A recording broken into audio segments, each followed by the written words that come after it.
नींद सुकून से नहीं आती और पट्ठे अकड़ गए हैं, कहीं गुर्दे फेल तो नहीं हो गए, जाने गुर्दों से मुताल्लिक छह बड़े राज।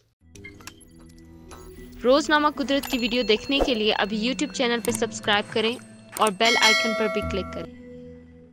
गुर्दे अगर काम करना बंद कर दें तो इंसान वक्त से पहले मौत को गले लगा बैठता है, और अगर इनकी मुकम्मल एहतियात ना की जाए तो ये आपकी उठने, बैठने, चलने फिरने, गर्ज ये कि हर मामले को ख़राब करने का बायस बनती हैं। इसलिए गुर्दों को सेहतमंद और तंदुरुस्त रखने के लिए माहिरीन ज़्यादा पानी पीने का मशवरा सब ही को देते हैं, मगर इनके अफ़ाल में जिस्मानी कमज़ोरियाँ और नामुनासिब ग़िज़ा की बदौलत पेचीदगियाँ आ ही जाती हैं, और फिर एक के बाद एक ऐसी अलामत ज़ाहिर होती है जो कि गुर्दों की खराबी को वाज़ेह करती है। अलामात: नींद। अगर रात को नींद में बेचैनी की आदत मुसलसल मामूल बन गई, दिन के वक्त भी आराम के लिए लेट जाए तो बेचैनी और महसूस होने लगती है, तो ये गुर्दों के निज़ाम में बेकायदगी की एक वजह है। इसलिए कि जब गुर्दे खराब होने लगते हैं तो जिगर और तिल्ली को भी नुकसान पहुंचाते हैं। अकड़न: अचानक पट्टों में अकड़न की शिकायत मामूल बन जाए या दिन में एक मरतबा पट्टे अकड़ जाए तो ये भी गुर्दों की कारकर्दगी में कमी आने से होता है, जिससे इलेक्ट्रोलाइट अदम तवाज़ुन का शिकार हो जाते हैं, कैल्शियम की सतह में कमी और फास्फोरस भी ज्यादा बढ़ जाता है, यूं मसल्स अकड़ जाते हैं। सर दर्द: अगर गुर्दे दुरुस्त काम कर रहे हो तो वह जिस्म में विटामिन डी और खून की सुर्खलियात बढ़ाने वाले हार्मोन EPO बनाने का काम बेहतर तरीके से करते हैं, लेकिन अगर EPO की मिकदार में कमी हो जाए तो ये गुर्दों के बगैर फाल की एक आम वजह है, जो जिस्म और दिमाग में अचानक थकावट, सर दर्द और कमजोरी का शिकार कर देता है। मुंह की बू: खाने का जायका बदल जाता है, क्योंकि जब कचरा खून में जमा होने लगता है तो मुंह में मेटालिक कंपाउंड्स के जैसा जायका रह जाता है। यूं सांस में बू पैदा